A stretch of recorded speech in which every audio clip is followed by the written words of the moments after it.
Subscribe to our YouTube channel and press the bell icon to get the latest updates.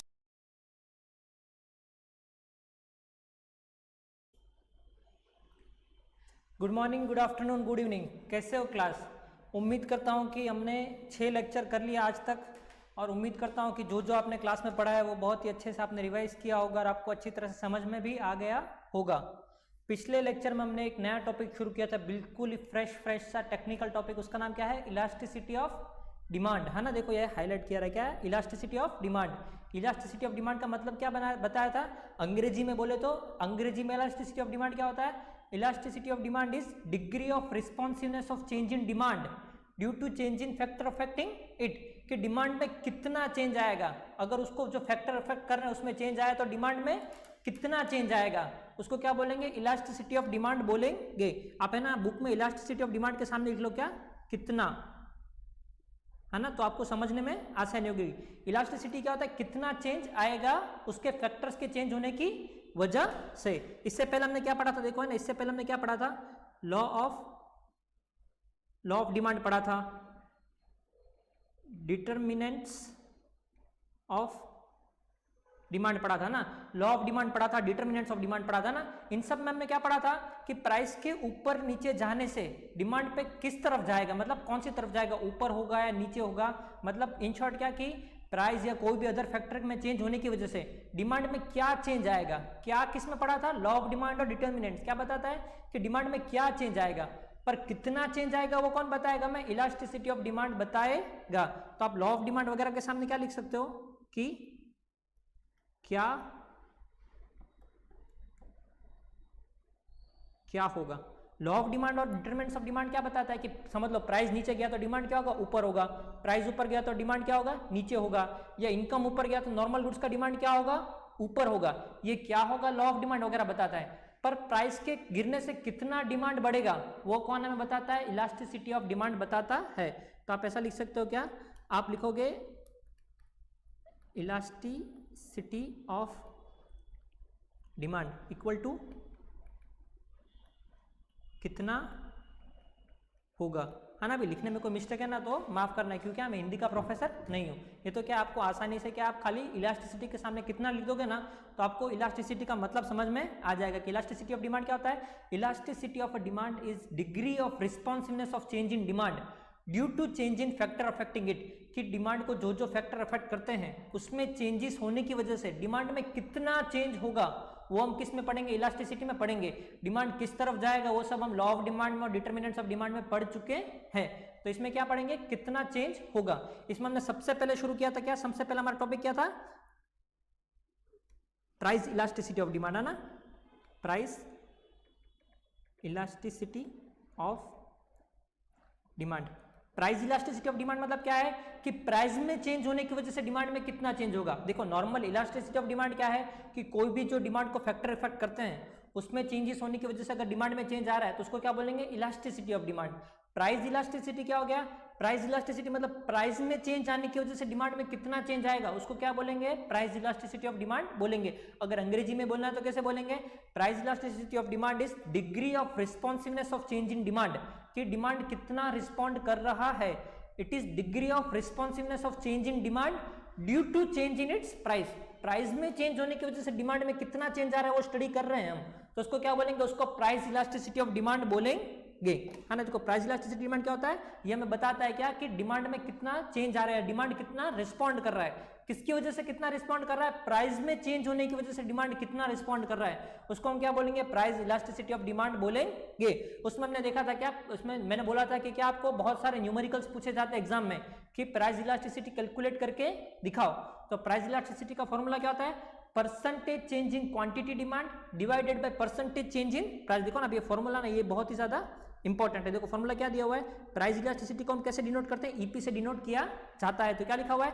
EP equal to percentage change in quantity demand upon percentage change in price. ये तो क्या हो गया हमारा first and foremost formula हो गया, basic formula हो गया। अगर आपको एग्जाम में दिया हुआ है कि प्राइस में कितना चेंज है, समझ लो 15% चेंज है ना, और डिमांड में कितना चेंज है आपको 7.5 सॉरी डिमांड में कितना चेंज है? एग्जाम्पल 15% है, प्राइस में कितना चेंज है? 7.5% चेंज है।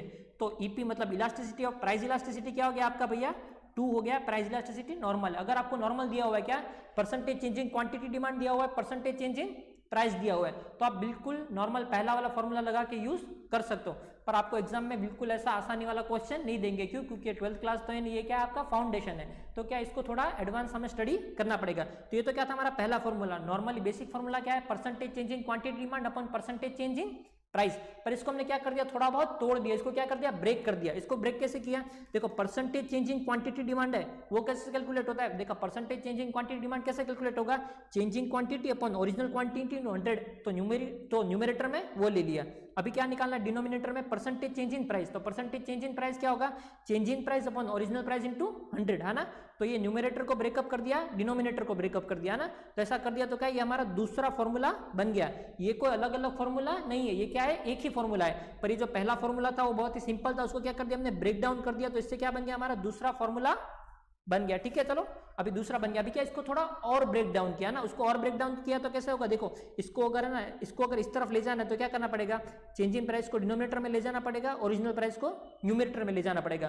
तो यही फॉर्मूला दूसरा, ये तीसरा फॉर्मूला कैसे बन गया, देखो इस तरह से तीसरा फॉर्मूला बन गया। तीसरा क्या हो गया, change in quantity upon original quantity into ये डिवीजन को मल्टीप्लिकेशन में ले जाना है, तो न्यूमरेटर डिनोमिनेटर को इंटरचेंज करना पड़ता है। आपने 11th 12th में और मैथ्स और स्टैट्स बहुत अच्छे से पढ़ा हुआ है, ऐसा मैं उम्मीद लेके चल रहा हूं। ठीक है, तो इसको हम कैसे लिख सकते हैं, changing quantity upon original quantity into change in price upon original price. क्या ये तीनों फॉर्मूले अलग अलग है, नहीं, ये तीनों फॉर्मूला क्या है, बिल्कुल एक ही फॉर्मूला है, पर हमने क्या तीन अलग अलग तरह से इस फॉर्मूले को लिख सकते हैं। तो देखो तीसरा फॉर्मूला क्या हो गया, changing quantity upon original quantity multiply by original price divide by change in price. देखो ये थोड़ा बड़ा बड़ा लिख रहा है, इसको आप एक और तरीके से भी लिख सकते हो। मैंने बताया था आपको, अगर आप क्या बनाते हो, डेल्टा बनाते हो, ये ट्रायंगल बनाते हो ना, तो डेल्टा क्या डिनोट करता है, चेंज डिनोट करता है ना। डेल्टा क्या डिनोट करता है, चेंज डिनोट करता है। तो इसको आप कैसे लिख सकते हो, delta Q upon Q. Delta Q मतलब क्या, change in quantity, upon Q मतलब क्या, original quantity, multiply by original price मतलब P divide by delta P, है ना। तो इसको ईपी को आप एक और तरीके से भी लिख सकते हो, है ना। तो इसका बेसिकली क्या है, एक फॉर्मूला मेन एक ही है, क्या, नॉर्मल ईपी कैसे कैलकुलेट किया जाता है, percentage change in quantity demand upon percentage change in price. इसको क्या कर दिया हमने, थोड़ा ब्रेक डाउन कर दिया, तो ये फॉर्मूला बन गया फॉर्मूला नंबर 2। तो उसको थोड़ा और ब्रेक डाउन किया तो फॉर्मूला नंबर 3 बन गया। इसको आप एक और तरीके से लिख सकते हो, कैसे लिख सकते हो, delta Q upon Q into P upon delta P. अगर आप खाली ये फॉर्मूला याद रखोगे ना, ये वाला, तो भी काम चल जाएगा। वैसे तो बेसिकली यही है क्या, percentage change in quantity demand percentage change in price. पर एग्जाम में क्या है, आपको सिंपल नहीं देंगे, आपको क्या देंगे, न्यूमेरिकल देंगे, तो थोड़ा टफ होगा कि बोला कि भैया प्राइस कितना हो गया, 10 से 12 हो गया, क्वांटिटी 10 से 20 हो गया ना, तो change in quantity divide by quantity into price upon change in price. इसी फॉर्मूला के साथ हमने न्यूमेरिकल करके भी देखा था पिछले लेक्चर में ना। तो उम्मीद करता हूं ये क्या है, क्लियर हो गया है आपके लिए। तो ये तो क्या था, जो हमने अभी तक पढ़ा था वो हमने रिवाइज किया। अभी आज हम क्या करेंगे, आज हम एक नया मेथड से प्राइस इलास्टिसिटी कैलकुलेट करना सीखेंगे। अभी वो नया मेथड कौन सा, देखो नया मेथड पे आ जाते हैं।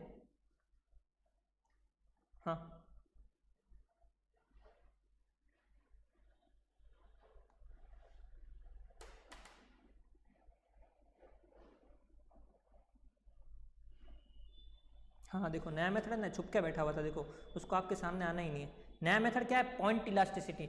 अभी पॉइंट इलास्टिसिटी क्या होता है पता है, उसमें ना कोई प्राइस नहीं दिया होगा, क्वांटिटी नहीं दिया होगा, कुछ नहीं दिया होगा। पॉइंट इलास्टिसिटी क्या बोलता है पता है, हमने आपको बताया था, याद है ना, आपको याद होगा कि डिमांड कर्व क्या होता है। डिमांड कर्व क्या होता है, वो अलग अलग प्राइस और क्वांटिटी को रिप्रेजेंट करता है ना। तो डिमांड कर्व क्या होता है, ऐसा कोई कर्व बना होता है, ठीक है। पॉइंट इलास्टिसिटी क्या होता है, पॉइंट इलास्टिसिटी बोलता है कि अगर कोई डिमांड कर्व है ना, अगर डिमांड कर्व पे आपको जानना है कि भैया इस पॉइंट पे क्या है, प्राइस इलास्टिसिटी क्या है, तो आप कैसे कैलकुलेट करोगे। तो पॉइंट इलास्टिसिटी कब यूज होता है, जब आपके सामने कोई डिमांड कर्व बनाया हुआ है और आपको बोला कि इस पॉइंट पे आप प्राइस इलास्टिसिटी ढूंढ के दो। तो यहाँ पे तो हमें प्राइस नहीं पता, क्वांटिटी नहीं पता, चेंज इन प्राइस नहीं पता, चेंज इन क्वांटिटी नहीं पता ना, तो पहले वाला फॉर्मूला तो यूज नहीं कर सकते। तो इसलिए क्या है, पॉइंट इलास्टिसिटी है। पॉइंट इलास्टिसिटी कब यूज होता है, पॉइंट इलास्टिसिटी तब यूज होता है जब आपको क्या दिया हुआ है, क्वेश्चन में एक डिमांड कर्व दिया हुआ है और आपको डिमांड कर्व में किसी भी पॉइंट पे क्या करना है, प्राइस इलास्टिसिटी ढूंढना है। वो चाहे इस पॉइंट पे हो, इस पॉइंट पे हो, इस पॉइंट पे हो, है ना। तो पॉइंट इलास्टिसिटी कब होगा, अगर आपके पास डिमांड कर्व दिया हुआ है और आपको बोला गया कि डिमांड कर्व में कोई भी पॉइंट दिया हुआ है, उस पर आप प्राइस इलास्टिसिटी ढूंढ के बताओ। तो कौन सा मेथड यूज होगा, खाली पॉइंट इलास्टिसिटी ऑफ डिमांड वाला मेथड ही है कि जो इस टाइम पे यूज हो सकता है। देखो ये क्या करता है पता है, पॉइंट इलास्टिसिटी ऑफ डिमांड कैसे कैलकुलेट किया जाता है, ये ना पॉइंट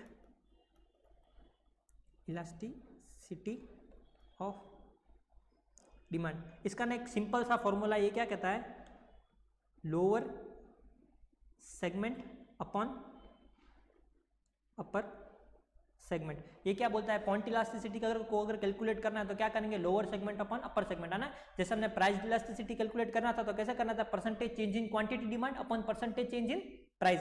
वैसे पॉइंट इलास्टिसिटी कैलकुलेट करना है तो कैसे करेंगे, lower segment upon upper segment. अब भैया ये सेगमेंट क्या होता है ना, आप बोलोगे सेगमेंट क्या होता है, तो ये जो आपने मैथमेटिक्स में पढ़ा ना, सेगमेंट क्या होता है, दो डॉट को कनेक्ट करती हुई एक लाइन होती है, उसको क्या बोला जाता है, लाइन को क्या बोला जाता है, सेगमेंट बोला जाता है। इसका ना देखो हम एक एग्जांपल से देखेंगे ना तो आपको बिल्कुल आसानी से अच्छे से समझ में आ जाएगा।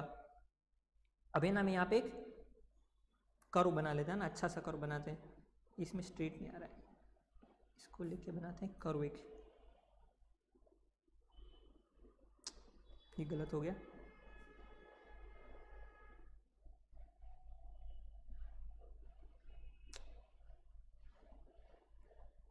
ऐसे आ रहा है, रुको रुको एक और बार बनाते हैं ना, अच्छा सा, अच्छा नहीं बन रहा है इसमें कर्व, ये थोड़ा बड़ा बनाते हैं यहाँ पे आके, हाँ ये बन गया, देखो आपका कर्व।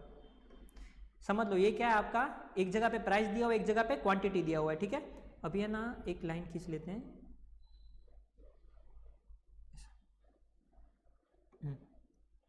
ठीक है। देखो ये क्या हो गया हमारा, ये हो गया आपका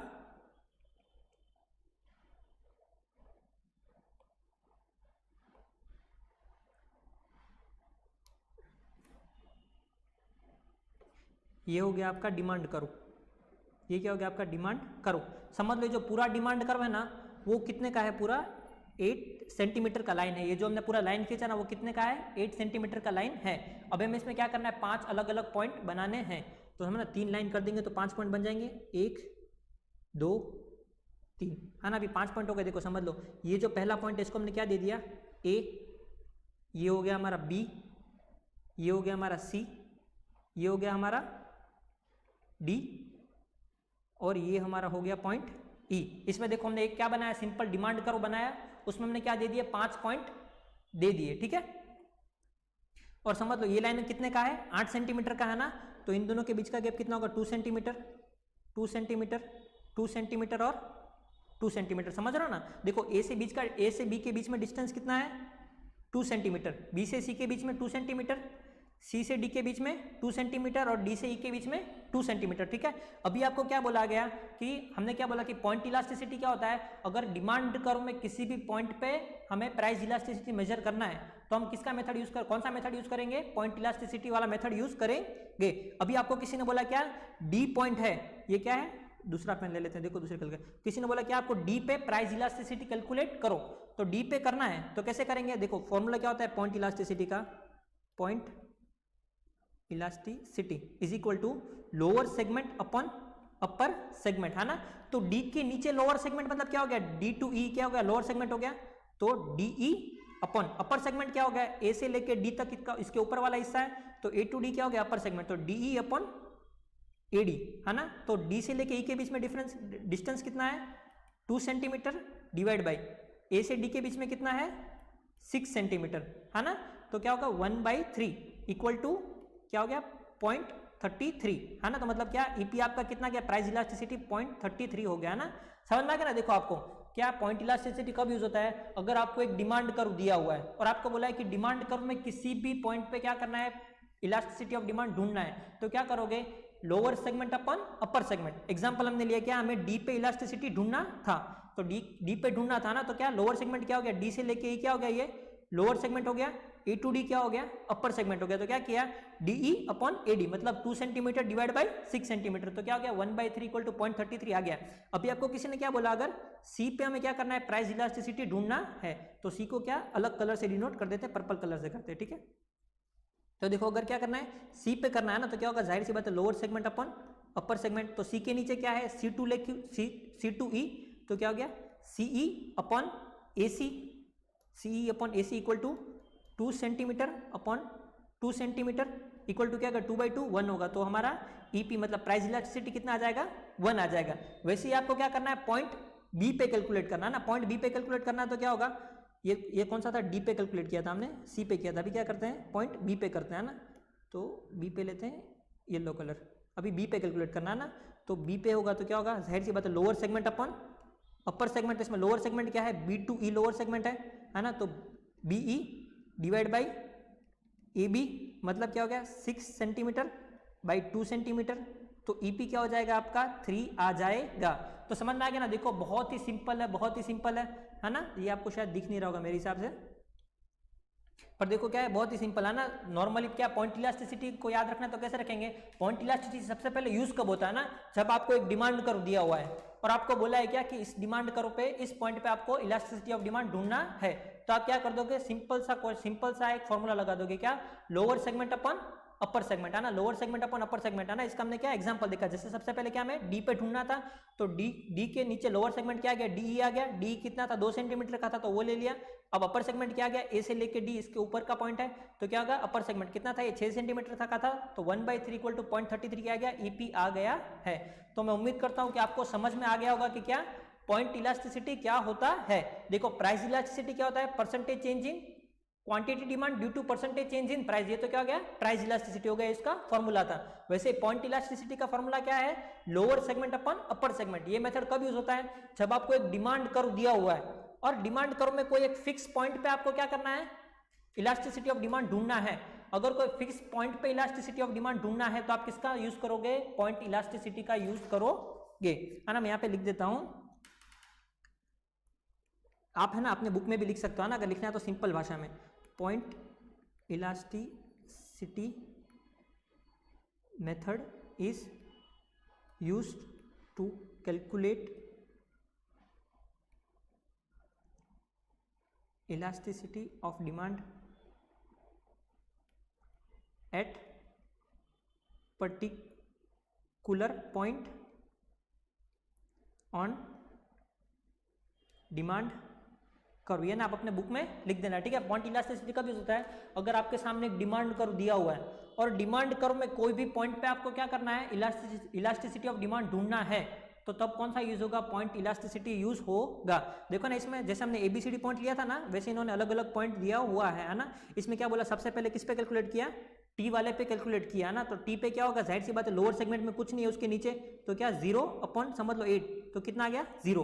फिर क्या किया, इस पे एल पे किया ना, तो एल पे जाहिर सी बात है क्या है, ये एल टू टी का डिफरेंस क्या है, बहुत ही छोटा है, तो समझ लो ये क्या है 2 सेंटीमीटर है, डिवाइड बाई ऊपर का डिस्टेंस कितना है हमारा 6 सेंटीमीटर, 2/6 इक्वल टू कितना आ जाएगा 0.33 आ जाएगा। मतलब क्या किया हुआ इन्होंने, ईपी इज लेस देन 1 दिया हुआ है। फिर ये क्या है, आर है, ये ना आपको दिख नहीं रहा होगा शायद, ये क्या दिया हुआ अभी, फिर क्या दिया हुआ, ये आर दिया हुआ, ये आर क्या है, बिल्कुल मिडिल पॉइंट है, तो मतलब क्या इसमें आ जाएगा, ऊपर भी 4 सेंटीमीटर नीचे भी 4 सेंटीमीटर, तो 4/4 इक्वल टू 1, तो इसमें क्या दिया हुआ, ईपी इज इक्वल टू 1, देखो ये दिया हुआ ना ई इक्वल टू 1। अभी क्या है, ये बी पॉइंट है ना, तो बी पे क्या है, नीचे का लाइन क्या है 6 सेंटीमीटर का है, ऊपर का क्या है 2 सेंटीमीटर का है ना, तो 6/2 है ना, तो 6/2 इक्वल टू क्या होगा 3, तो क्या लिखा हुआ है, E is equal to greater than 1। अभी टी पे कैलकुलेट किया है, टी पे क्या है, नीचे का लाइन 8 सेंटीमीटर का है, पर डिनोमिनेटर में कुछ नहीं है ना, तो 8 divide by 1 equal to 8 divide by 0 is equal to क्या आता है, उसका कोई आंसर ही नहीं आएगा, तो उसको हम कैसे लिख देंगे, ऐसे इन्फिनिटी से डिनोट कर देंगे। तो मैं उम्मीद करता हूं कि आपको पॉइंट इलास्टिसिटी समझ में आ गया है। देखो फिर से एक बार रिवाइज करते हैं ना, इससे सबसे पहले हमने क्या पढ़ा था, प्राइस इलास्टिसिटी ऑफ डिमांड पढ़ा था। प्राइस इलास्टिसिटी का फॉर्मूला सिंपल है, क्या, percentage change in quantity demand upon percentage change in price. ये तो क्या था, प्राइस इलास्टिसिटी था। ये आप कब मेथड यूज कर सकते हो, जब आपको 2 प्राइस दिए हुए हैं और 2 अलग अलग डिमांड दिए हुए हैं, कि भैया ये प्राइस पे ये डिमांड था, ये प्राइस पे ये डिमांड था। अगर आपको ऐसा दिया हुआ है क्वेश्चन में फ्रेम करके, तो आप कौन सा मेथड यूज करोगे, प्राइस इलास्टिसिटी ऑफ डिमांड वाला मेथड यूज करोगे। उसको क्या बोला जाता है, परसेंटेज मेथड भी बोला जाता है। पर अगर आपको ऐसा कोई प्राइस और क्वांटिटी दिया हुआ ही नहीं है, आपको क्या बना के दे दिया, सिंपल सा एक डिमांड कर्व बनाया हुआ है ना, और आपको बोला है कि इस डिमांड कर्व में ये पॉइंट पे आप इलास्टिसिटी ढूंढ के बताओ, तो आप कैसे ढूंढोगे, तो आप कौन सा मेथड यूज करोगे, पॉइंट इलास्टिसिटी का मेथड यूज करोगे। अगर डिमांड कर्व में किसी भी पॉइंट पे अगर इलास्टिसिटी ढूंढना है तो किसका यूज करोगे, पॉइंट इलास्टिसिटी का यूज करोगे।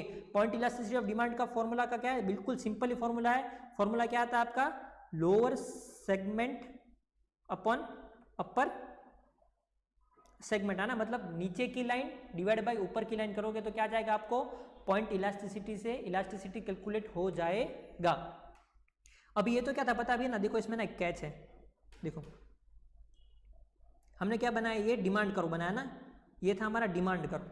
अगर हमें बोला गया कि इस पॉइंट पे ढूंढना है कि भैया ये पॉइंट है, समझ लो इस पॉइंट का नाम क्या दे दिया, ए पॉइंट नाम दे दिया, ठीक है, मतलब क्या उस पर ये प्राइस था, है ना, ये समझ लो प्राइस था उस पर, और ये क्या था तुम्हारा क्वांटिटी डिमांडेड था ए पॉइंट पे, है ना। तो बोला अगर ए पे ढूंढना है इलास्टिसिटी, क्या बोला, what is elasticity at point ए।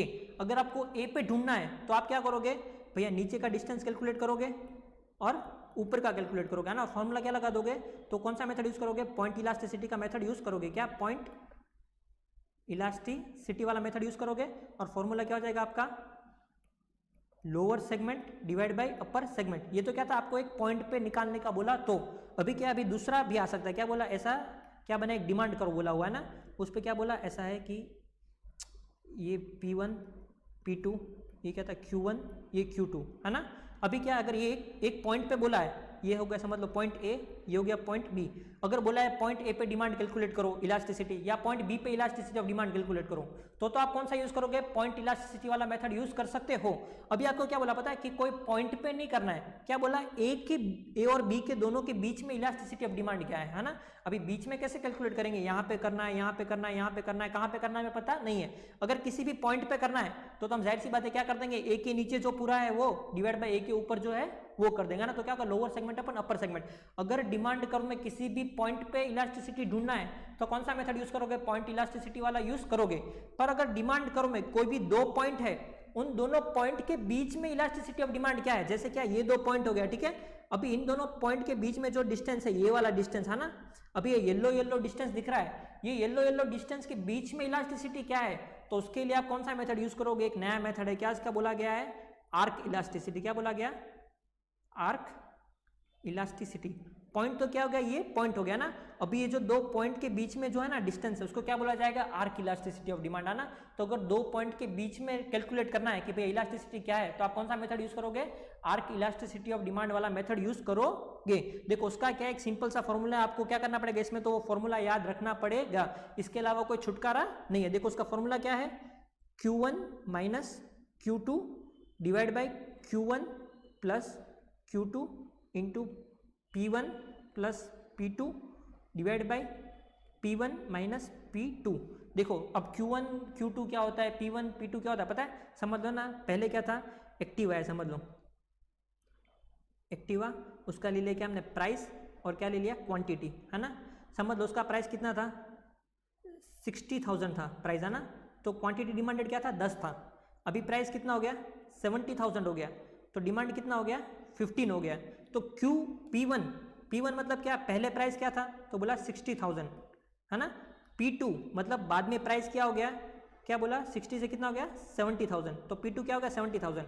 अभी Q1 मतलब क्या है, पहले प्राइस, पहले डिमांड कितना था 10, Q2 मतलब रिवाइज होकर डिमांड कितना हो गया, तो 15, ना। अगर यही Q1 Q2 P1 P2 को फॉर्मूला में डाल दोगे तो आपका क्या आ जाएगा, आर्क इलास्टिसिटी आ जाएगा, है ना। देखो प्राइस इलास्टिसिटी के लिए ये तीन ही मेथड थे, और ये तीन में से मुझे तो लग रहा है कम से कम 4-5 मार्क का तो पूछ सकते हैं, है ना। या तो फिर परसेंटेज वाले से 2 क्वेश्चन आ जाएंगे, या फिर परसेंटेज वाले से 1 पूछ लिया, पॉइंट से 1 पूछ लिया, आर्क से पूछ लिया, है ना। जनरली क्या होता है, या तो एक अटेम्प्ट में पॉइंट से क्वेश्चन आता है, एक अटेम्प्ट में आर्क से क्वेश्चन आता है। पर अपने को तो क्या है, अपने को रिस्क नहीं लेने का, अपने को तो क्या है, सब कुछ पढ़ के जाना है ना। देखो अभी पहले से इलास्टिसिटी ऑफ डिमांड से शुरू करेंगे वापस, है ना, क्योंकि ये थोड़ा टेक्निकल है। यही डिमांड वाला चैप्टर जितना टेक्निकल है ना, उसके अलावा सिर्फ एक कंज्यूमर बिहेवियर करके थोड़ा सा आगे आएगा, बस वही टेक्निकल है। अगर ये 2 चैप्टर आपने एस कर लिया ना, तो कसम से 70 से तो आपको कोई भी इकोनॉमिक्स में नहीं रोक सकता, क्योंकि बाकी तो क्या है, याद रखने वाला है, कुछ भी टेक्निकलिटीज नहीं है। अभी आपको लग रहा होगा भैया इकोनॉमिक्स टफ है, इसमें ये कैलकुलेशन होता है, ये होता है, वो होता है, मेरा मैथ्स बहुत कमजोर है। नहीं, आप बिल्कुल दिक्कत वाली बात नहीं है। ये क्या है, जो सबसे टेक्निकल कंसेप्ट है ना, वो हम क्या कर रहे हैं, सबसे पहले पढ़ रहे हैं। अगर आपको डिमांड और कंज्यूमर बिहेवियर वगैरह आ गया ना, तो बाकी तो सब क्या है आपके लिए बिल्कुल चुटकी का काम है ना, मतलब बिल्कुल ही आसान है, आप मुझ पर भरोसा रखो, है ना। सिर्फ कंज्यूमर बिहेवियर वाला चैप्टर और ये डिमांड और सप्लाई वाला है ना, वो थोड़ा क्या है टेक्निकल है। सप्लाई भी इतना टेक्निकल नहीं है। अगर डिमांड आ गया ना, तो सप्लाई तो क्या है, उसका बिल्कुल मिरर इमेज है ना। इसीलिए डिमांड बहुत अच्छे से पढ़ना, इसका वेटेज भी सबसे ज्यादा है, ये आपको आगे जाके भी काम आ सकता है। और पास होने के लिए तो बहुत ही ज़रूरी है ना। अगर इकोनॉमिक्स में आपको बहुत अच्छा स्कोर करना है तो क्या है, इसको पी लो बस। इसीलिए मैंने सबसे पहले करवाया, क्यों, ताकि आप इसको सबसे ज़्यादा टाइम रिवाइज कर सको, ठीक है। और ऐसा मत करना कि सर ने क्लास में पढ़ा रहा है, अभी आप सोचोगे सर तो रोज रिवाइज करवाते हैं ना 1-2 बार क्लास में, तो हमें अपने आप से पढ़ना नहीं है। नहीं, ऐसा नहीं करना है, आपको टेक्स्ट जरूर पढ़ना है। अगर आप टेक्स्ट नहीं पढ़ोगे तो आपको अच्छे से समझ नहीं पाओगे, आप अच्छे से समझ नहीं पाओगे तो आप अच्छे से कोई क्वेश्चन वगैरह नहीं पूछ पाओगे ना, आप अपने डाउट्स वगैरह क्लियर नहीं कर पाओगे। फिर अगर एग्जाम में पहली बार कोई सवाल आया ना तो आपको क्या लगेगा, अरे सर ने तो कुछ पढ़ाया ही नहीं था ना। अरे बेटा, सर ने तो पढ़ाया था पर आपने घर पर जाके एक भी बार नहीं पढ़ा था ना, इसीलिए घर पर जाके पढ़ो, डाउट पूछो, डाउट क्लियर करो, कंसेप्ट क्लियर करो, ठीक है। देखो सबसे पहले क्या पढ़ा था कि प्राइस इलास्टिसिटी है ना। प्राइस इलास्टिसिटी का सबसे पहला कौन सा, देखो ना यहाँ पे ना फॉर्मूला लिख लेते हैं ना सबके। सबसे पहला मेथड हमने पढ़ा था कौन सा, प्राइस, ये ना इसको थोड़ा पॉइंट मोटा कर देते हैं ना। देखो प्राइस इलास्टिसिटी पढ़ा था ना, उसमें सबसे पहला कौन सा था, परसेंटेज मेथड। परसेंटेज मेथड का फॉर्मूला क्या था, बिल्कुल ही सिंपल था ना, क्या था, percentage change in quantity demand upon percentage change in price. ये तो क्या था, हमारा पहला मेथड था, परसेंटेज मेथड, है ना। ये कब यूज होता है, जब आपको अलग अलग प्राइस दिया हुआ है, जब आपको अलग अलग क्वांटिटी दिया हुआ है, तो आप कौन सा यूज करोगे, मेथड परसेंटेज मेथड यूज करोगे। उसमें हमने फॉर्मूला को ब्रेक डाउन करके भी देखा था, 3 तरह से अलग अलग फॉर्मूला बना के देखा था। उसके बाद परसेंटेज मेथड के बाद दूसरा मेथड कौन सा पढ़ा हमने, point elasticity. Point elasticity, point elasticity का फॉर्मूला क्या था भैया, पॉइंट इलास्टिसिटी मतलब क्या होता है, lower segment upon upper segment. Lower segment upon upper segment मतलब क्या, नीचे वाली लाइन डिवाइड बाय ऊपर वाली लाइन, है ना। ये मेथड कब यूज करोगे, जब आपको कोई भी क्या दिया, आपको डिमांड कर्व दिया हुआ है, ये क्या है आपका डिमांड कर्व है ना। अभी डिमांड कर्व में कोई भी एक पॉइंट दिया हुआ है, जैसे क्या ये है पॉइंट क्या है, एक्स, बोला कि एक्स पे क्या करो, इलास्टिसिटी कैलकुलेट करो, तो क्या करोगे, ये समझ लो ये है पॉइंट बी और ये क्या है पॉइंट ए, तो क्या होगा formula, lower segment upon upper segment. तो लोअर सेगमेंट क्या हो गया, एक्स टू बी है, ये क्या हो गया, लोअर सेगमेंट हो गया, तो ऊपर रख दिया एक्स बी, और अपर सेगमेंट क्या हो गया, ए से लेके एक्स तक, वो क्या हो गया हमारा अपर सेगमेंट, है ना। तो क्या हो गया ए एक्स, तो एक्स बी ई पी मतलब क्या होगा, ये पॉइंट इलास्टिसिटी क्या होगा, एक्स बी अपॉन एक्स, तो इससे क्या जाएगा, आपको पॉइंट इलास्टिसिटी मिल जाएगा। ये तो क्या है, अगर डिमांड कर्व में कोई भी एक पॉइंट पे कैलकुलेट करने को बोला है तो। अभी हमने तीसरा क्या पढ़ा, आर्क इलास्टिसिटी पढ़ा ना। अभी आर्क इलास्टिसिटी में क्या है, आपको कोई डिमांड कर्व में पॉइंट नहीं दिया हुआ है ना, आपको 2 पॉइंट दिया हुआ है, क्या, ये है पॉइंट ए, ये है पॉइंट बी। आपको क्या बोला है कि बिटवीन ए टू बी के बीच में क्या इलास्टिसिटी है ना। अगर 2 पॉइंट के बीच में आपको इलास्टिसिटी ऑफ डिमांड ढूंढना है तो इसमें क्या होगा, जाहिर सी बात है आपके पास क्या होगा, 2 क्वांटिटी होगा, 2 प्राइस होगा। ये क्या हो गया P0, ये क्या हो गया P1, मतलब यहाँ से यहाँ प्राइस गया तो क्या था, ये Q0 डिवाइड बाई Q1 है ना। तो आपको P0 मिल गया, P1 मिल गया, Q0 मिल गया, Q1 मिल गया ना। अब ये सब मिल जाएगा आपको, तो क्या कर दोगे आप, एक सिंपल सा फॉर्मूला लगा दोगे, क्या है, Q1 minus Q2 divide by Q1 plus Q2 multiply by P1 plus P2 divide by P1 minus P2। ये प्लस P2 माइनस P2 क्यों कर रहे हैं, इससे क्या होता है, आपका एवरेजिंग निकलता है, क्या करने के लिए, एवरेज आउट करने के लिए यूज किया जाता है। आपको क्या है, सिंपल, अगर बहुत ज्यादा आपको मतलब भारी भारी कंसेप्ट लग रहा है ना, तो आप खाली 3 फॉर्मूला याद कर लो, है ना। 3 फॉर्मूला याद कर लिया तो आपको क्या हो जाएगा, प्राइस इलास्टिसिटी ऑफ डिमांड बिल्कुल क्लियर हो जाएगा, है ना। अगर आपको डिटेल में पढ़ो तो बहुत अच्छी बात है ना, सबसे बेहतर है कि क्या आप बिल्कुल डीप में जाओ, अच्छे से पढ़ो, कंसेप्ट समझो। पर अगर आपको लगता है कि नहीं ये हमारे सिर के ऊपर से जा रहा है, भैया छोटे बच्चे की जान लोगे क्या, बहुत भारी भारी कंसेप्ट हो रहा है, अगर बहुत आपको कंसेप्ट भारी भारी लग रहा है ना, तो क्या करो आप, सिंपल 3 फॉर्मूला याद रखो। सबसे पहला परसेंटेज का क्या, percentage change in quantity demand upon percentage change in price. दूसरा क्या, पॉइंट इलास्टिसिटी, उसका सम आया तो क्या करोगे, lower segment upon upper segment. अगर वो भी याद नहीं रहता है, क्या, नीचे की लाइन डिवाइड बाई ऊपर की लाइन, है ना। और दूसरा क्या है, आर्क इलास्टिसिटी। इसका फॉर्मूला क्या हो सकता है, थोड़ा बहुत कंफ्यूजन हो सकता है, पर ये ना फॉर्मूला अच्छे से याद रखना ना। अगर थोड़ा गड़बड़ हो गया ना, Q1 ऊपर Q2 नीचे, P1 ऊपर P2 नीचे, तो क्या हो जाएगा आपका, बिल्कुल जो आसानी से आपको 1 मार्क मिलने वाला था वो आपका जा सकता है। इसीलिए अच्छे से एक बार घर पे जाके पढ़ना, और ये फॉर्मूला को प्लीज लिख देना और अच्छे से याद कर लेना। प्राइस इलास्टिसिटी में खाली 3 फॉर्मूला है, और वही 3 फॉर्मूला के लिए क्या है, 3 मेथड है। सबसे पहला था हमारा परसेंटेज मेथड, वो क्या कब यूज होता है, जब आपको अलग अलग प्राइस और अलग अलग क्वांटिटी दिया होगा। दूसरा क्या है, पॉइंट इलास्टिसिटी। पॉइंट इलास्टिसिटी कब यूज होगा, अगर आपको एक डिमांड कर्व दिया हुआ है और उस डिमांड कर्व में किसी भी पॉइंट पे इलास्टिसिटी ढूंढना है, तो आप कौन सा यूज करोगे, पॉइंट इलास्टिसिटी डिमांड वाला मेथड यूज करोगे। तीसरा क्या है, आर्क इलास्टिसिटी। क्या बोला है, डिमांड कर्व में 2 पॉइंट दिए हुए है ना, देखो यहाँ पे एक एग्जांपल है ना, क्या दिया हुआ है, ये क्या दिया हुआ है, पॉइंट ए दिया हुआ है और पॉइंट बी दिया हुआ है। पॉइंट ए और बी के बीच में क्या इलास्टिसिटी है, तो उसको क्या बोलेंगे, आर्क इलास्टिसिटी बोलेंगे, ठीक है। ये तो क्या हो गया, आपके अलग अलग इलास्टिसिटी हो गए हैं। अब ये ना, अभी आपको बताते हैं कि क्या degrees of elasticity of demand है ना। Degrees of elasticity of demand देखो ना, 5 तरह के इलास्टिसिटी ऑफ डिमांड होते हैं। देखो ना, ये बिल्कुल अलग टॉपिक है, ये नया टॉपिक है, बिल्कुल अच्छे से समझना, ठीक है। सबसे पहला क्या होता है पता है, मैंने पहले 5 लिख दिया। सबसे पहला होता है perfectly elastic, perfectly elastic demand. दूसरा क्या होता है, इलास्टिक डिमांड। तीसरा क्या होता है, यूनिटरी इलास्टिक डिमांड।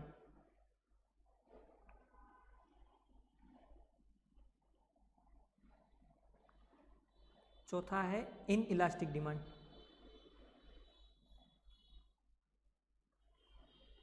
पांचवा क्या है, परफेक्टली इन इलास्टिक डिमांड, है ना। देखो इस पे भी ना क्वेश्चन पूछा जा सकता है, पूछा जी क्या जा सकता है, पूछा जाता है।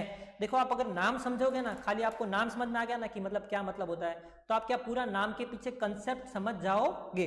देखो मैंने बोला था इलास्टिक मतलब क्या होता है कि मतलब बढ़ना या घटना ना। इलास्टिसिटी मतलब क्या होता है, लचकदार, है ना। अगर मतलब कोई जैसे रबर होता है ना, रबर होता है वो क्या होता है, ऐसे ही खींचो तो खिंच जाता है, छोड़ो तो बन जाता है ना, तो उसको क्या बोलेंगे, इलास्टिसिटी बोला जाता है। परफेक्टली इलास्टिक डिमांड है ना, परफेक्टली इलास्टिक डिमांड मतलब नाम से ही पता चल रहा है क्या, अगर थोड़ा सा भी इसको हिलाया ना तो क्या हो जाएगा, बहुत ही ज्यादा फैल जाएगा।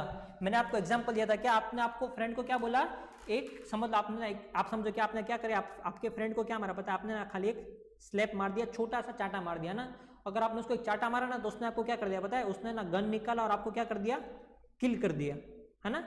आपने क्या मारा, उसको खाली एक चाटा मारा, उसकी जगह पे आपने उसको क्या कर दिया, बिल्कुल मार ही दिया उसने आपको, है ना। आपने उसको एक चाटा मारा, उसने उसका रिस्पॉन्स क्या दिया, उसने आपको मर्डर कर दिया, तो क्या बहुत ही ज्यादा रिस्पॉन्स, एक्स्ट्रा ऑर्डिनरी रिस्पॉन्स, है ना। उसको क्या बोला जाता है, perfectly elastic demand. Perfectly elastic demand मतलब इसके पीछे एक्चुअल मीनिंग क्या है कि ना, प्राइस में क्या होगा पता है, प्राइस में क्या होगा, बहुत ही ज्यादा लिटिल और नो चेंज, मतलब प्राइस में बहुत ही कम चेंज आएगा, पर डिमांड में क्या होगा,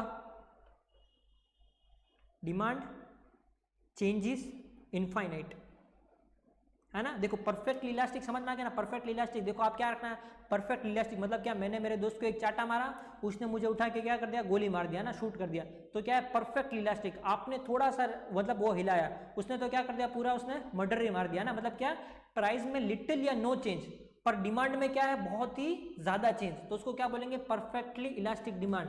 परफेक्ट इलास्टिक डिमांड कब होगा, प्राइस में बहुत ही कम चेंज आएगा और डिमांड में एक्स्ट्रा ऑर्डिनरी चेंज आ रहा है, तो उसको क्या बोलेंगे, परफेक्टली इलास्टिक डिमांड बोलेंगे। हम अगर देखो परसेंटेज मेथड से कैलकुलेट करते हैं, परसेंटेज मेथड का क्या था, percentage change in quantity demand upon percentage change in price, है ना।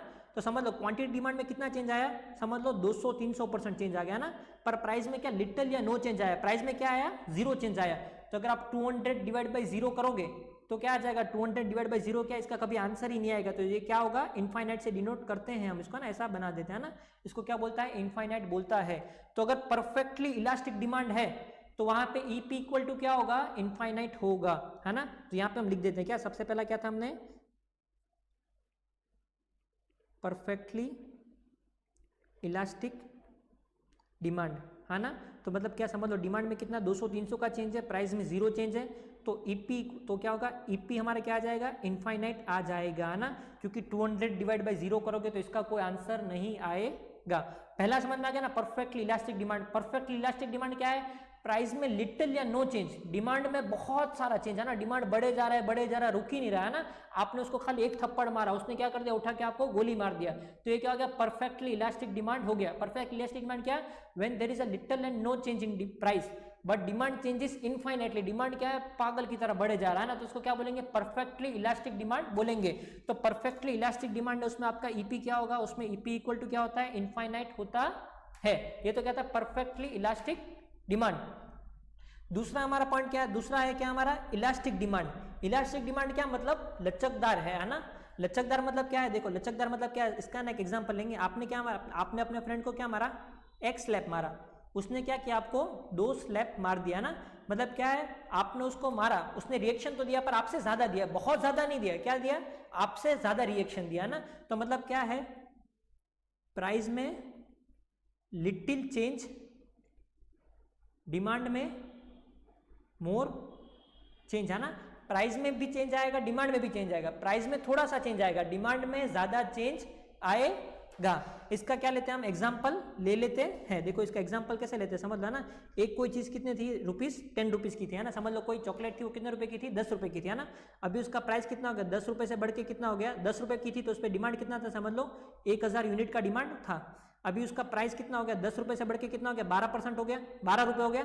मतलब कितना बढ़ा, 10 to 12 बढ़ा, मतलब कितना हो गया, 20% इंक्रीज हुआ प्राइस में। तो उसका डिमांड कितना हो गया, 1000 से डायरेक्ट कितना हो गया, 500 यूनिट का हो गया। देखो डिमांड में, प्राइस में कितना चेंज आया, 20% का, पर डिमांड कितना कम हो गया, इसका डिमांड कम हो गया हमारा 50% है ना। तो फॉर्मूला क्या था, percentage change in quantity demand upon percentage change in price. Demand में कितना चेंज आ रहा है, 50% का, प्राइस में कितना चेंज आ रहा है आपका 20% का है ना।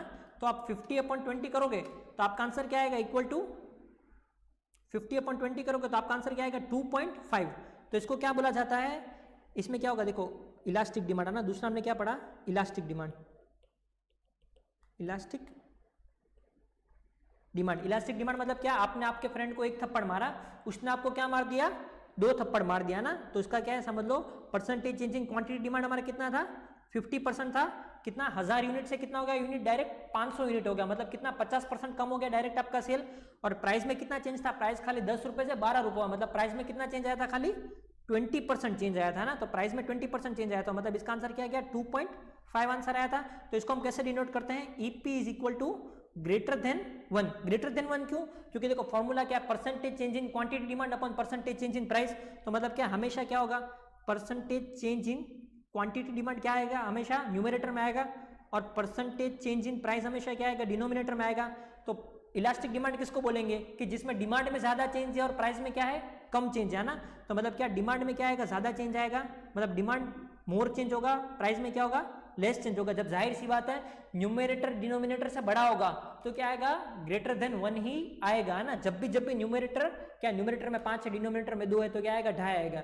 न्यूमरेटर में 2 है, डिनोमिनेटर में 1 है, तो कितना आ जाएगा, 2 आ जाएगा। न्यूमरेटर में 1.5 है, डिनोमिनेटर में 1 है, तो क्या आ जाएगा, 1.5 आ जाएगा। जाहिर सी बात है, सिंपल कैलकुलेशन है, जब भी न्यूमरेटर डिनोमिनेटर से बड़ा होगा तो ईपी मतलब क्या, कैलकुलेशन आंसर क्या आएगा, हमेशा ग्रेटर देन 1 आएगा। इसीलिए इलास्टिक डिमांड को हम कैसे डिनोट करते हैं, EP is equal to greater than 1 है ना। देखो 2 पॉइंट पढ़ लिया ना, परफेक्टली इलास्टिक डिमांड। आपने 1 थप्पड़ मारा, उसने मर्डर कर दिया ना, आपने कम रिस्पॉन्स दिया, उसने बहुत ही ज्यादा रिस्पॉन्स दे दिया ना। तो इसमें क्या हो जाएगा, ईपी क्या आ जाएगा हमारा, इनफाइनाइट आ जाएगा। दूसरा हमने क्या पढ़ा, इलास्टिक डिमांड पढ़ा। इलास्टिक डिमांड मतलब क्या होता है, percentage change in quantity demand is greater than percentage change in price. कि डिमांड में ज्यादा चेंज आएगा, प्राइस में कम चेंज आएगा ना, मतलब ज्यादा रिस्पॉन्ड कर रहा है, इसलिए इसको क्या बोला, इलास्टिक बोला। इलास्टिक मतलब क्या, ज्यादा रिस्पॉन्ड कर रहा है। परफेक्टली इलास्टिक मतलब कुछ ज्यादा ही रिस्पॉन्ड कर रहा है। इलास्टिक मतलब ज्यादा रिस्पॉन्ड कर रहा है। किससे ज्यादा रिस्पॉन्ड कर रहा है, प्राइस से ज्यादा रिस्पॉन्ड कर रहा है। जब प्राइस से ज्यादा रिस्पॉन्ड करेगा तो हमेशा ईपी क्या आ जाएगा, ग्रेटर देन 1 आ जाएगा। अभी तीसरा क्या है, यूनिटरी इलास्टिक डिमांड। यूनिट का मतलब क्या होता है, 1 होता है ना। यूनिट का मतलब क्या होता है, 1 होता है। यूनिटरी इलास्टिक डिमांड मतलब क्या होता है, आपने आपको फ्रेंड को क्या मारा, 1 थप्पड़ मारा, उसने क्या बोला, 1 थप्पड़ के बदले 1 थप्पड़ आना, तो 1 स्लैप इक्वल टू 1 स्लैप आना। तो इसमें क्या आ जाएगा, प्राइस में जितना चेंज आया उतना ही क्या होगा, इक्वल टू डिमांड है ना। जितना प्राइस में चेंज आएगा उतना ही किस में चेंज आएगा, डिमांड में चेंज आएगा। प्राइस अगर 20% से गिरेगा तो डिमांड 20% से बढ़ेगा। प्राइस 50% से गिरेगा तो डिमांड भी क्या होगा, 50% से बढ़ेगा है ना। तो अभी तीसरा ले लेते हैं, कौन सा तीसरा पॉइंट होगा हमारा, क्या, unitary elastic demand. Unitary elastic demand. Unitary elastic demand मतलब क्या, परसेंटेज चेंजिंग क्वांटिटी डिमांड और परसेंटेज चेंजिंग प्राइस हमेशा क्या रहेगा, सेम रहेगा। मतलब क्या है, अगर डिमांड में 20% चेंज आया तो प्राइस में भी कितना चेंज आएगा, 20%। जाहिर सी बात है, न्यूमरेटर और डिनोमिनेटर क्या होता है, सेम होता है। तो इसको एक दूसरे से काट दे तो इक्वल टू आंसर क्या आ जाता है, हमेशा 1 आ जाता है। तो इसमें क्या होगा, ईपी इज इक्वल टू क्या आ जाएगा, 1 आएगा है ना। यूनिटरी इलास्टिक में हमेशा क्या होगा, EP equal to 1। Unitary elastic क्या होता है, जितना डिमांड में चेंज आएगा उतना प्राइस में चेंज है ना। प्राइस में चेंज समझ लो 20% है तो डिमांड में कितना चेंज आया, 20%। प्राइस में 50% चेंज आया तो डिमांड में भी कितना चेंज आएगा, 50%। मतलब क्या, इन शॉर्ट न्यूमरेटर और डिनोमिनेटर क्या रहेंगे, हमेशा सेम रहेंगे। जब जाहिर सी बात न्यूमरेटर और डिनोमिनेटर सेम रखोगे तो आंसर क्या आएगा, 1 आएगा। तो इसको हम कैसे डिनोट करते हैं, ईपी इज इक्वल टू 1। कि क्या, प्राइस में जितना चेंज आएगा उतना ही क्या आएगा, डिमांड में चेंज आएगा ये तो क्या था, यूनिटरी इलास्टिक डिमांड था। अभी क्या तीसरा क्या है हमारा, इन इलास्टिक डिमांड है ना। इन इलास्टिक डिमांड मतलब क्या है, चेंज तो आएगा पर क्या होगा, कम चेंज आएगा ना। समझ लो क्या आपने क्या मारा, आपने फ्रेंड को क्या मारा, 1 स्लैप मारा ना, तो उसने क्या कर दिया आपको, उसने आपको मारा नहीं, उसने क्या कर दिया आपको स्कोल्ड कर दिया, उसने क्या कर दिया आपको डांट दिया। आपने क्या उसको एक थप्पड़ मारा, उसने क्या किया खाली आपको डांट दिया। तो क्या हो जाएगा, प्राइस में क्या आया, मोर चेंज आया, पर डिमांड में क्या आया, डिमांड में क्या आया, लिटिल चेंज आया। प्राइस में ज्यादा चेंज है और डिमांड में क्या है, कम चेंज है, इसलिए इसको क्या बोला, इन इलास्टिक है। बोला क्या ये इतना हिलता नहीं है ना। इलास्टिक मतलब क्या है, डिमांड में ज्यादा चेंज आ रहा है तो क्या इलास्टिक है। अब इन इलास्टिक मतलब क्या है, ज्यादा चेंज नहीं आ रहा है ना। समझ लो इसका एग्जांपल ले लेते हैं कि प्राइस में कितना चेंज आया, समझ लो आपका 20% चेंज आया, पर डिमांड में खाली कितना चेंज आया, 10% चेंज आया है ना। तो समझ लो इसको क्या लेते हैं, इन इलास्टिक डिमांड है ना, in elastic demand. In elastic demand समझ लो डिमांड में कितना चेंज आया, 10% चेंज आया ना, और प्राइस में कितना चेंज आया, 20% चेंज आया ना। मतलब क्या है, न्यूमरेटर छोटा रहेगा, डिनोमिनेटर बड़ा रहेगा। क्यों, क्योंकि हम कैसे लिखते हैं, percentage change in quantity demand upon percentage change in price हमारा फॉर्मूला होता है। तो इसमें क्या लिखा है कि परसेंटेज चेंज इन डिमांड क्या रहेगा, कम रहेगा, इसलिए तो क्या है वो इन इलास्टिक डिमांड है। आपने एक थप्पड़ मार दिया, उसने क्या किया खाली आपको डाटा है, मतलब क्या है डिमांड में कम चेंज आ रहा है, प्राइस में बहुत ही ज्यादा चेंज आ रहा है ना। तो 10/20 करोगे तो क्या हो जाएगा, इक्वल टू 0.5। तो इसको हम कैसे डिनोट करते हैं, ईपी इज लेस देन 1 है ना। क्या हो गया, EP is less than 1। In elastic demand मतलब क्या, ईपी क्या होगा, लेस देन 1 हो जाएगा। तीसरा क्या है, perfectly in elastic demand. Perfectly in elastic demand perfectly elastic का बिल्कुल उल्टा है। परफेक्टली इलास्टिक में क्या है, आपने एक थप्पड़ मारा, उसने बहुत सारा मार दिया, उसने मारते ही गया ना। अभी परफेक्टली इन इलास्टिक में क्या होगा, परफेक्टली इन इलास्टिक में ये होगा, आपने क्या उसको मारा, एक स्लैप मारा ना, उसने क्या दिया, नो रिएक्शन है ना। वो क्या करता है, आपको भाव ही नहीं देता ना। कभी कभी होता है ना, आप किसी को बहुत लाइक करता ना, आप उसको जाते हो चॉकलेट वॉकलेट देता ना, पर क्या वो आपके सामने देखता ही नहीं है या देखती ही नहीं है, मतलब बिल्कुल भाव ही नहीं दिया। तो क्या बोला, परफेक्टली इन इलास्टिक डिमांड है ना, क्या तुझे कोई भाव ही नहीं दे रहा, मतलब क्या क्या परफेक्टली इन इलास्टिक डिमांड हो गया। तो जहां पे भी परफेक्टली इन इलास्टिक डिमांड होता है वहां पे नहीं जाने का ना। ये क्या था, प्रो टिप था ये, थोड़ा क्लास सेट के। हाँ भैया ऐसा मत करना, अभी आपको पढ़ना है। ये परफेक्टली इनइलास्टिक का एग्जांपल देने के लिए क्या है, अभी नहीं बोला, सर ने बोला कि भाव नहीं देता है उसके पास नहीं जाने का, मतलब जो भाव देता है उसके पास जाने का नहीं, उससे भी क्या दूर जाने का। क्या बोला, जब सीए बनेंगे तब तुम्हारे पास आएंगे, तब तक के लिए तुम अपने रास्ते, हम अपने रास्ते। क्यों, क्योंकि हमें सीए क्लियर करना है, वो भी क्या फर्स्ट अटेम्प्ट में अच्छे मार्क के साथ। ठीक है, देखो परफेक्ट इनइलास्टिक क्या होता है, परफेक्ट इनइलास्टिक मतलब क्या, प्राइस में बहुत ही ज्यादा चेंज आ रहा है पर डिमांड में कोई भी चेंज नहीं है ना। तो इसको क्या लिख देते हैं यहाँ पे, परफेक्टली इनइलास्टिक डिमांड है ना। परफेक्टली इनइलास्टिक डिमांड क्या होगा, डिमांड में 0% चेंज आ रहा है, आपको बिल्कुल भाव ही नहीं मिल रहा है। प्राइस में क्या बहुत चेंज आ रहा है, आप 50% भाव दे रहे हो, 60% भाव दे रहे हो ना, 50-60 जितना भी हो रहा है, प्राइस में बहुत चेंज आ रहा है, डिमांड में क्या आ रहा है, बिल्कुल चेंज नहीं आ रहा है। तो 0 divide by any figure is equal to 0। तो ईपी इक्वल टू क्या हो जाएगा, 0 हो जाएगा है ना। देखो 5 पॉइंट थे, degrees of elasticity of demand, मतलब इलास्टिसिटी ऑफ डिमांड 5 तरह से हो सकता है ना। एक तो क्या हो सकता है, perfectly elastic demand. Perfect elastic demand मतलब क्या, आपने एक थप्पड़ मारा, उसने आपका मर्डर ही कर दिया ना। आपने थोड़ा सा रिस्पांस दिया, उसने बहुत ज्यादा रिस्पांस दे रहा है ना। इसका मतलब इसको हम इकोनॉमिक्स में कैसे करेंगे, प्राइस में लिटिल या नो चेंज आ रहा है, प्राइस में क्या आ रहा है, either there is a little change in price और there is no change in price, but demand changes infinite, demand पागलों की तरह बढ़े जा रहा है ना। तो क्या होगा, EP is equal to infinite. Perfectly inelastic में क्या होता है, ईपी इक्वल टू इनफाइनाइट। अभी आपको पूछ सकता है ना, अभी आपको एमसीक्यू किस तरह से आ जाएगा कि अगर ईपी इनफाइनाइट है तो उसको हम क्या बोलेंगे, परफेक्टली इलास्टिक बोलेंगे, परफेक्टली इनइलास्टिक बोलेंगे, या खाली इलास्टिक बोलेंगे, या खाली इनइलास्टिक बोलेंगे। तो आपको क्या बिल्कुल कंसेप्ट क्लियर होना चाहिए, आपको ये रटना नहीं है। परफेक्टली इलास्टिक मतलब क्या, बहुत ज्यादा रिस्पॉन्स, बहुत ज्यादा रिस्पॉन्स मतलब क्या, आपने एक थप्पड़ मार दिया, उसने मर्डर कर दिया ना। तो मतलब क्या है, percentage change in quantity demand is infinite और percentage change in price is either little और there is no percentage change in price है ना। तो ईपी इज इक्वल टू क्या हो जाएगा, इनफाइनाइट हो जाएगा। इलास्टिक मतलब क्या है, percentage change in quantity demand ज्यादा है, प्राइस में कम चेंज आ रहा है, डिमांड में ज्यादा चेंज है, प्राइस में कम चेंज है। प्राइस में थोड़ा सा भी चेंज कर रहे हो तो डिमांड बहुत ज्यादा बड़े से चेंज हो रहा है। प्राइस में आपने कितना चेंज किया, खाली 20% चेंज किया, पर डिमांड कितने से बढ़ गया, आपका 50% से डिमांड बढ़ गया है ना। तो ईपी इज इक्वल टू क्या आ जाएगा, ग्रेटर देन 1 आ जाएगा। ये तो क्या था, इलास्टिक डिमांड। अब क्या है, यूनिटरी इलास्टिक डिमांड। यूनिट मतलब क्या होता है, 1 कब आएगा, जब न्यूमरेटर और डिनोमिनेटर क्या होता है, बहुत दोनों क्या होता है, बिल्कुल सेम होता है। तो यूनिटरी इलास्टिक डिमांड क्या होगा, when percentage change in quantity demand is equal to percentage change in price. जितना डिमांड में चेंज आ रहा है उतना ही किस में चेंज आ रहा है, प्राइस में चेंज आ रहा है। तो मतलब क्या न्यूमरेटर डिनोमिनेटर क्या है, बहुत ही ज्यादा सेम है। मतलब क्या 50%, 50%, 20%, 20% है ना, तो 20/20 या 50/50 इक्वल टू क्या होता है, 1 होता है। तो इसको हम कैसे डिनोट करते हैं, ईपी इज इक्वल टू क्या होगा, 1 होगा। अभी तीसरा क्या है, इन इलास्टिक डिमांड है ना। इन इलास्टिक डिमांड मतलब क्या है, प्राइस में बहुत चेंज आ रहा है पर डिमांड में क्या आ रहा है, कम चेंज आ रहा है। डिमांड क्या है, इन इलास्टिक है। When percentage change in quantity demand is less than percentage change in price है ना। परसेंटेज चेंज इन प्राइस क्या है, ज्यादा है, और परसेंटेज चेंज इन डिमांड क्या है, लेस है। मतलब क्या, न्यूमरेटर छोटा है, डिनोमिनेटर बड़ा है। जब जाहिर सी बात है न्यूमरेटर छोटा होगा, डिनोमिनेटर बड़ा होगा, तो EP will always be less than 1। तो इसको हम कैसे डिनोट करते हैं, EP is less than 1। Perfectly inelastic, perfectly inelastic मतलब कि आपको बिल्कुल भावी कोई नहीं दे रहा है ना। परफेक्ट इनइलास्टिक मतलब क्या, percentage change in quantity demand upon percentage change in price. Percentage change in quantity demand क्या है, 0 है, परसेंटेज चेंज इन प्राइस कुछ भी हो सकता है।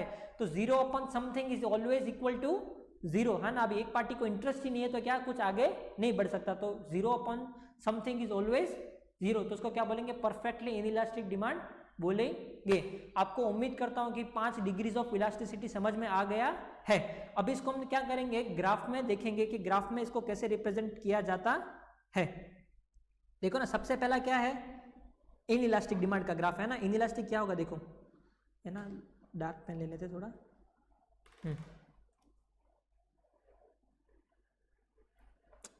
कहाँ चला गया ये देखो यहाँ पे डिनोट किया हुआ है ना, हमें ना अभी अपने आप से बनाते हैं ना। देखो यहाँ पे क्या लेते हैं, प्राइस लेते हैं, यहाँ पे क्या लेते हैं, क्वांटिटी। सबसे पहला कौन सा पढ़ेंगे हम, परफेक्टली इलास्टिक डिमांड बोलेंगे है ना। Perfect elastic demand, perfect elastic demand मतलब क्या होता है, मैंने क्या बोला, प्राइस में लिटिल और नो चेंज, प्राइस में कोई चेंज नहीं आ रहा है पर डिमांड क्या हो रहा है, बढ़ रहा है। समझ लो, प्राइस क्या है, ये प्राइस था, ठीक है, पहले डिमांड कहाँ पे था, यहाँ पे था, तो चलो डिमांड यहाँ पे था। अभी क्या हो रहा है, प्राइस सेम रहेगा पर डिमांड क्या हो रहा है, बढ़ रहा है, यहाँ हो गया। डिमांड क्या हो रहा है, यहाँ हो गया, क्या हो गया, डिमांड कहाँ हो गया, यहाँ पे हो गया ना। तो मतलब क्या हो रहा है, प्राइस में लिटिल और नो चेंज है पर डिमांड क्या हो रहा है, बढ़ रहा है। ये आपका कौन सा वाई एक्सिस, ये क्या है आपका एक्स एक्सिस है ना। प्राइस में क्या है, कुछ भी चेंज नहीं हो रहा है, प्राइस वहां का वही है पर डिमांड क्या हो रहा है, बिल्कुल इनफाइनाइट बढ़े जा रहा है ना। मतलब क्या हो रहा है, ये इस तरफ जा रहा है ना। तो इसमें जो डिमांड कर्व बना, तो इसका डिमांड कर्व कैसा है, पैरेलल टू एक्स एक्सिस। अब पैरेलल समझते हो ना, ये दो जो लाइन है ना, जो दोनों एक साथ जा रही है, जो कभी नहीं टकराएगी, तो उसको क्या बोला जाता है, पैरेलल लाइंस बोला जाता है ना। अभी मैं आपको मैथ्स पढ़ाने नहीं आया हूँ पर ये क्या है, एक ग्राफ आपको क्वेश्चन पूछा जा सकता है कि कौन सा केस होगा कि जहां पे demand curve is parallel to X axis. तो पैरेलल टू एक्स एक्सिस कब होगा, जब प्राइस में क्या है, कुछ भी चेंज नहीं है और डिमांड में क्या है, बहुत ही ज्यादा चेंज है। जब प्राइस में क्या है, 0 चेंज है और क्वांटिटी डिमांड में क्या है, बहुत ज्यादा चेंज है ना। तो ईपी इज इक्वल टू क्या होगा, इनफाइनाइट होगा। तो मतलब क्या है, परफेक्टली इलास्टिक डिमांड है ना। परफेक्ट इलास्टिक, परफेक्ट इलास्टिक मतलब क्या, बढ़े ही जा रहा है, बढ़े ही जा रहा है। प्राइस क्या है, सेम रुका हुआ है पर डिमांड क्या हो रहा है, बढ़े जा रहा है। तो उसको क्या बोलेंगे, परफेक्टली इलास्टिक बोलेंगे। जैसे देखो ये बनाया हुआ ना, यहाँ पे हमारा, इसको क्या बोलेंगे, ईपी इज इक्वल टू क्या दिया हुआ है, देखो इसमें इनफाइनाइट दिया हुआ है। तो ये क्या है हमारा, यहाँ पे मैं लिख देता हूँ परफेक्टली इलास्टिक है ना। जितना डिमांड में चेंज आएगा, डिमांड में क्या हो रहा है, बहुत ही ज्यादा चेंज आ रहा है, प्राइस में क्या है, बिल्कुल भी चेंज नहीं आ रहा। तो ये क्या होगा, हमारा परफेक्टली इलास्टिक हो गया। अभी क्या इसका बिल्कुल ऑपोजिट, परफेक्टली इलास्टिक का बिल्कुल ऑपोजिट क्या बोला हमने, बोला प्राइस ऊपर से नीचे हो जाए पर क्या सामने वाला कोई भाव ही नहीं दे रहा, मतलब डिमांड में कोई भी चेंज नहीं आ रहा। देखो ये बना हुआ है ना, देखो प्राइस क्या है, इतना था है ना, तो डिमांड कितना था, उतना का उतना था। अभी क्या हो गया, प्राइस हमने क्या कर दिया, बढ़ा दिया, फिर भी डिमांड क्या है, उतने का उतना ही है ना। डिमांड क्या है, यहीं पे रुका हुआ है, प्राइस क्या हुआ, और बढ़ गया पर डिमांड तो क्या है, यहाँ पे ही रुका हुआ है, मतलब डिमांड हिलने का नाम ही दे रहा है। तो इसमें क्या दिया हुआ है, ईपी इज इक्वल टू 0, मतलब क्या हो गया, ईपी इक्वल टू 0 कहाँ पे होता है, परफेक्टली इन इलास्टिक है ना। देखो आपको ग्राफ से भी समझ में आ रहा है क्या, प्राइस ऊपर से नीचे हो रहा है पर डिमांड बिल्कुल नहीं हिल रहा है। प्राइस बहुत हिल रहा है पर डिमांड रिस्पॉन्ड ही नहीं कर रहा है, डिमांड रिस्पॉन्ड ही नहीं कर रहा, मतलब क्या, बिल्कुल इन इलास्टिक है ना। देखो ये मेरा क्या है, मोबाइल फोन है ना, मोबाइल को फोन कितना ही खींचूंगा ना पर क्या इसको कोई भी फर्क नहीं पड़ेगा। क्या है, क्यों, ये क्या है, बिल्कुल परफेक्टली क्या है, ये इन इलास्टिक है। क्यों, क्योंकि इसको जितना कितना ही खींचो, इस पर क्या हो रहा है, कुछ असर नहीं आ रहा है। अगर कुछ असर नहीं आ रहा है तो क्या होगा, हमारा परफेक्टली इन इलास्टिक हो गया ना। और अगर थोड़ा सा भी खींच दिया और बहुत ज्यादा बढ़े जा रहा है तो उसको क्या बोलेंगे, परफेक्टली इलास्टिक बोलेंगे। अभी क्या दूसरा एग्जांपल है ना, दूसरा एग्जांपल क्या है, देखो है ना, ये है ना, देखो देखो प्राइस में ना जितना चेंज आया ना, बिल्कुल उतना ही डिमांड में चेंज आ रहा है। देखो आपको डिस्टेंस दिख रहा है ना, देखो मोर और लेस है ना, देखो इन दोनों के बीच में जितना डिफरेंस है ना उतना ही क्या है इन दोनों के बीच में डिफरेंस है। समझ लो प्राइस कितना था, 1 रुपीज़ था, 1 रुपीज़ से क्या हो गया 2 रुपीज़ हो गया, मतलब प्राइस कितना हो गया 100% बढ़ गया। तो डिमांड कितना था 5 था, उसकी जगह पे क्या हो गया 10 हो गया, मतलब डिमांड भी डबल हो गया। अगर प्राइस डबल हुआ तो डिमांड भी क्या हो गया डबल हो गया ना। तो क्या होगा ये भी 100% इंक्रीज हुआ, ये भी 100%, तो 100 divide by 100 is equal to क्या 1।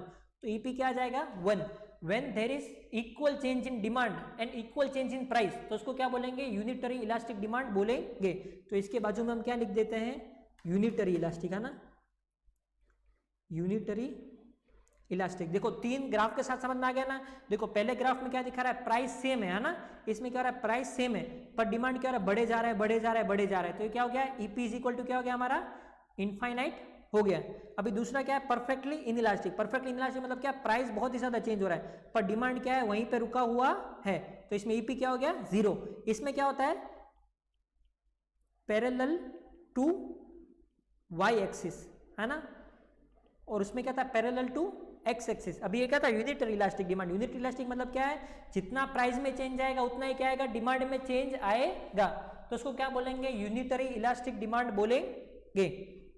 अभी हम तीसरा क्या पढ़ते हैं कि इलास्टिक डिमांड। इलास्टिक डिमांड में क्या बोला था हमने कि डिमांड में ज्यादा चेंज आएगा, प्राइस में क्या आ रहा है कम चेंज आ रहा है। देखो इसमें देख रहे हो, ये देखो यहाँ पे ग्राफ बनाया हुआ है ना, प्राइस में क्या है बहुत ही छोटू सा चेंज है पर डिमांड में क्या आ रहा है डिमांड में बहुत ही ज्यादा चेंज आया ना।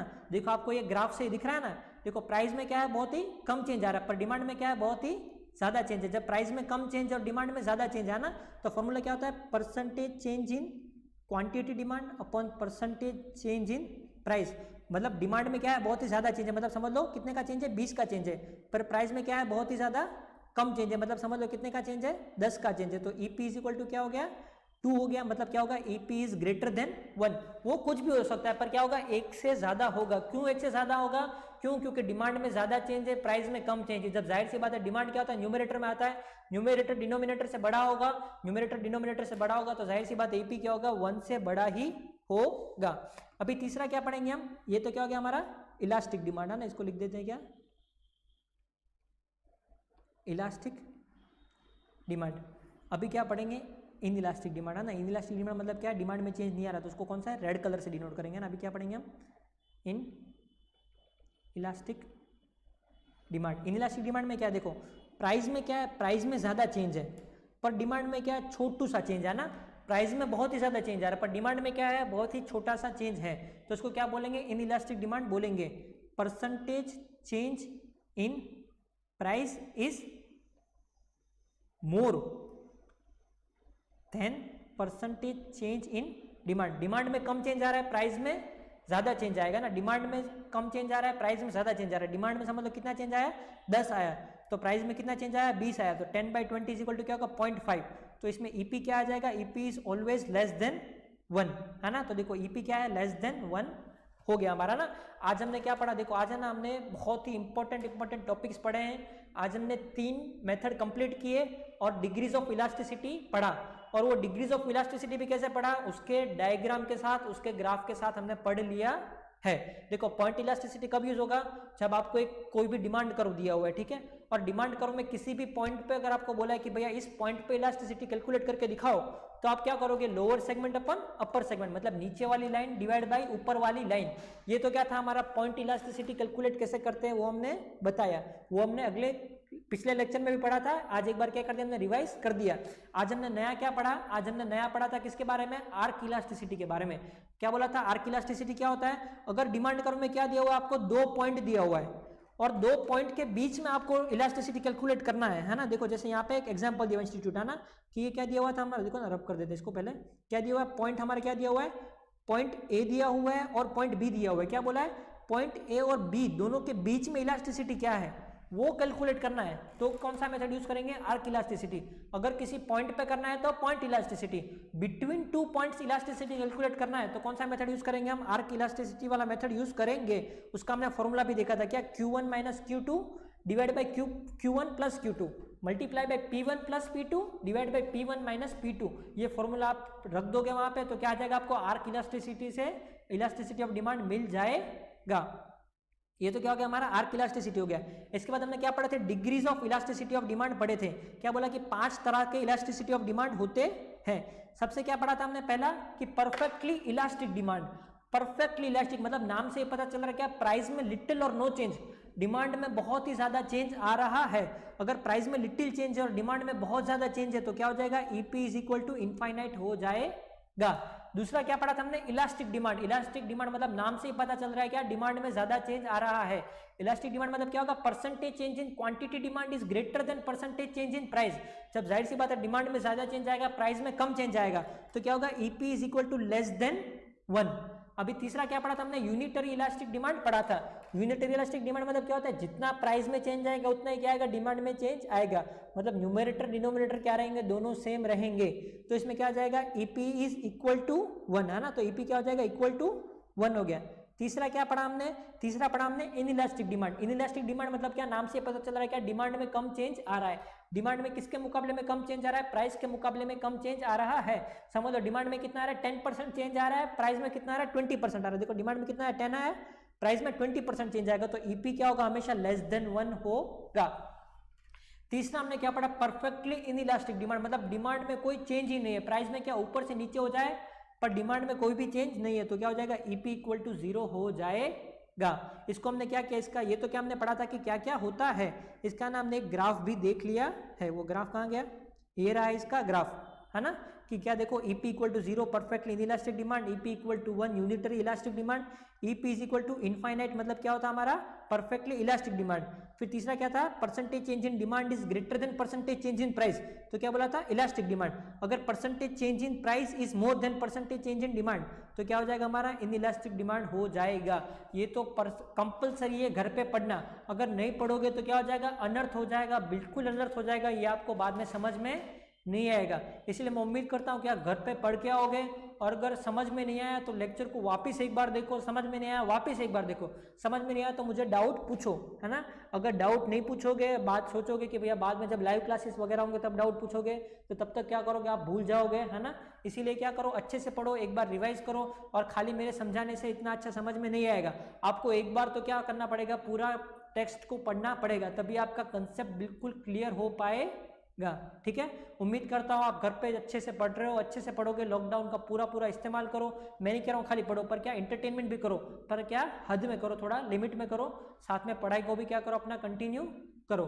तब तक के लिए बाय बाय, खुदा हाफिज, गुड आफ्टरनून, जो भी जब भी देख रहा हो, ठीक है, बाय।